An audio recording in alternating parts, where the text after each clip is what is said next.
What happens when your greatest dream becomes your most complicated reality? Today, we're exploring a story that challenges everything we think we know about love, fame, and finding yourself in the shadow of a legend. This isn't just another celebrity biography. It's the story of a young woman who became frozen in time at 14 years old, molded like clay by one of the most famous men in history, and then had to discover who she really was decades later. Before we dive in, if you enjoy deep dives into untold stories, hit that subscribe button and let us know in the comments what fascinates you most about this era of Hollywood history. Born on a spring day in 1945 as Priscilla Ann Wagner, her story began in Brooklyn, New York, already touched by tragedy. Her father, a Navy pilot named James Wagner, would never hold his daughter. A plane crash claimed his life when Priscilla was barely 6 months into her existence. Imagine discovering your origin story hidden in a dusty cardboard box of forgotten memories. That's how young Priscilla learned about the father she never knew, a secret her mother asked her to keep from her half-siblings. When her mother married Air Force officer Paul Beaulieu in 1948, Priscilla gained a new surname and a nomadic childhood. Military families understand this rhythm all too well. The constant cycle of packing, moving, arriving, and starting over. Maine gave way to New Mexico. New Mexico transformed into Connecticut. Each state was just a temporary stop on an endless journey. For most children, friendships are anchors. But when you know you'll be gone in 18 months, why invest your heart? Priscilla learned to build walls instead of bridges, becoming increasingly withdrawn with each relocation. The perpetual new girl developed a protective shell of shyness, always watching from the margins rather than jumping into the center. For some kids, it's just really difficult to adjust. Then came the most dramatic shift yet. In the late 1950s, the Beaulieu family didn't just move to a new state. They crossed an ocean. From Texas to Germany, from familiar to foreign. Initially cramped in temporary hotel lodging, they eventually secured an apartment, though housing shortages meant accepting less than ideal circumstances. But they had a roof, they had safety, and they had each other. What Priscilla couldn't have known was that this German assignment would alter the trajectory of her entire life. Picture a 14-year-old girl still finding her footing in a foreign country, being approached by a military serviceman with an unusual invitation. Would she like to attend a party? Not just any party, but one where she'd meet the biggest music star on the planet. The year was 1959. Elvis Presley was already a household name, a cultural earthquake who'd shaken the foundations of American music. At 24, he was serving his military duty in Germany, far from screaming fans and flashing cameras. Their first encounter lasted hours longer than anyone expected. While her parents paced at home, worried and frustrated, something magnetic was happening between the teenage girl and the global superstar. But what drew them together wasn't just attraction. It was timing and emotional need. Elvis was grieving. His mother had recently passed, leaving a void that felt impossible to fill. In Priscilla, he found something pure, untouched by the corrupting influence of fame. She represented innocence, a blank canvas he could shape. She reminded him of simpler times, of the unconditional love he'd lost. For Priscilla, Elvis represented escape from her transient existence. Here was someone who saw her, who wanted her specifically, who offered stability in a life that had never stood still. He opened up to me during one of the most fragile periods of his existence, Priscilla would later recall. Stationed thousands of miles from home, processing profound grief, he was surprisingly vulnerable, and I became his confidant. But beneath the romance was a troubling dynamic. Elvis didn't just want a girlfriend, he wanted a project. Her youth wasn't an obstacle, it was an opportunity. He could train her, mold her, transform her into his ideal companion. When Elvis's military service concluded and he returned to America, most people assumed the relationship would dissolve. Long-distance romance rarely survives, especially when one person is a teenager in Germany and the other is a superstar drowning in American attention. But the phone lines stayed hot. For 2 years, they maintained their connection through crackling international calls, whispered promises, and written letters. Still, distance breeds doubt. Rumors swirled about Elvis and various Hollywood actresses, particularly singer Nancy Sinatra. Each gossip column mention felt like a dagger to young Priscilla's heart. Was she just a temporary distraction during his overseas assignment? Or was this connection real? Elvis answered that question with an invitation that would scandalize many. Come live with me in America. For Priscilla's parents, this proposition was unthinkable.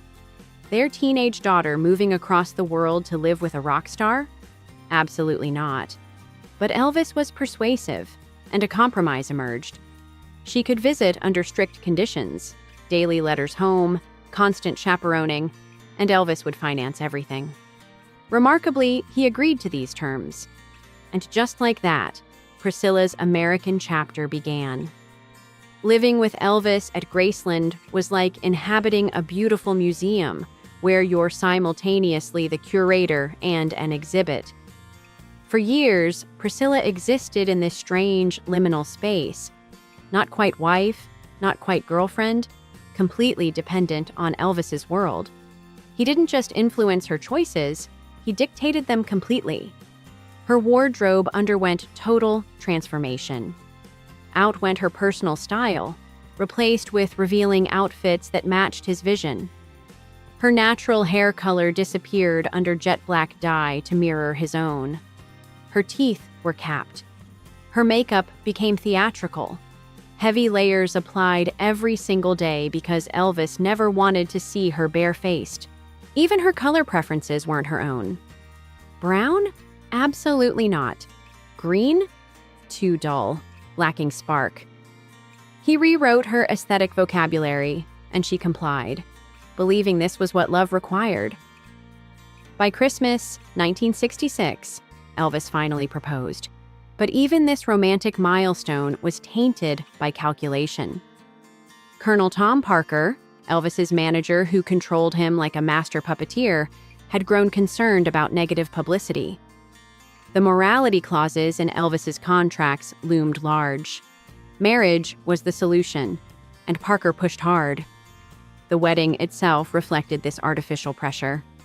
8 minutes of ceremony, a chaotic press conference, a breakfast reception costing $10,000, filled primarily with business associates rather than loved ones. This wasn't the fairy tale wedding most young women imagine. It was a carefully orchestrated public relations event.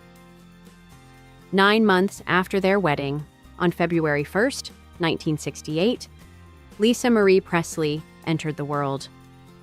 What should have been pure joy was complicated by fear and dysfunction. Elvis had confided something disturbing to Priscilla before their marriage. He couldn't romantically love a woman who'd given birth.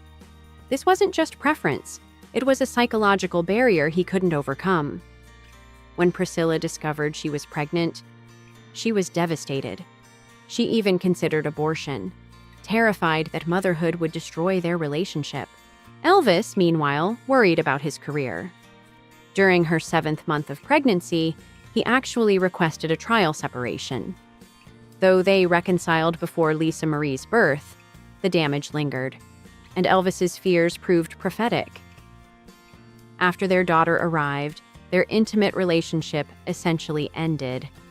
He continued seeking companionship elsewhere, while Priscilla transformed into something she'd never been, a single mother married to an absent husband.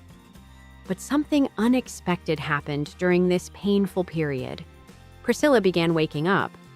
While Elvis toured instead of wallowing in loneliness, She took dance classes. She ventured beyond the mansion walls. She met other women who had identities independent of their husbands. A revolutionary thought began forming.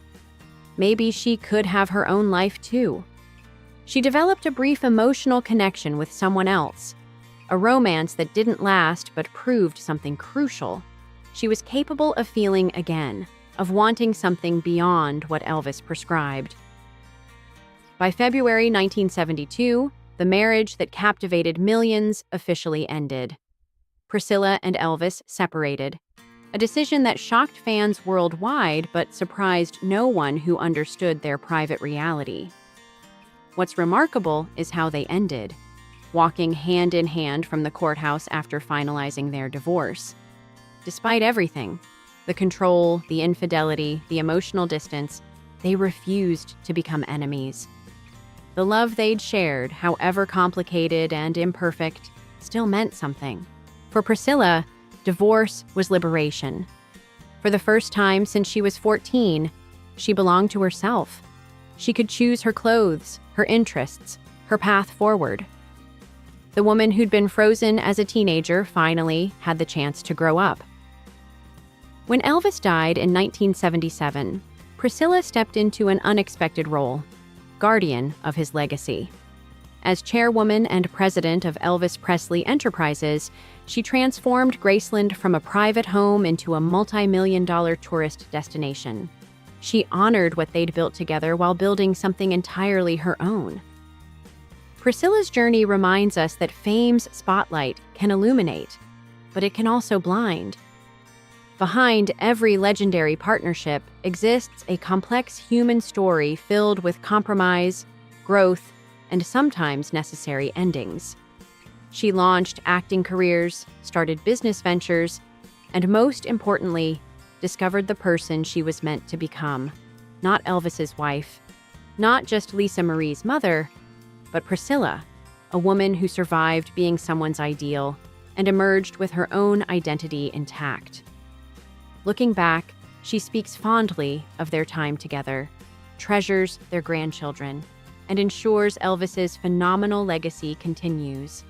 But she also represents something equally important: the possibility of reclaiming yourself after years of being someone else's creation. What's your take on this remarkable journey? Do you think their relationship was doomed from the start? Or was there a path where both of them could have been happy? It was quite a fairy tale during Hollywood's most fascinating era. Until next time, remember that every legend has a human story, and sometimes those stories are more compelling than any myth we create. Share your thoughts in the comments below. If you like the video, please like and subscribe. We hope to see you again soon.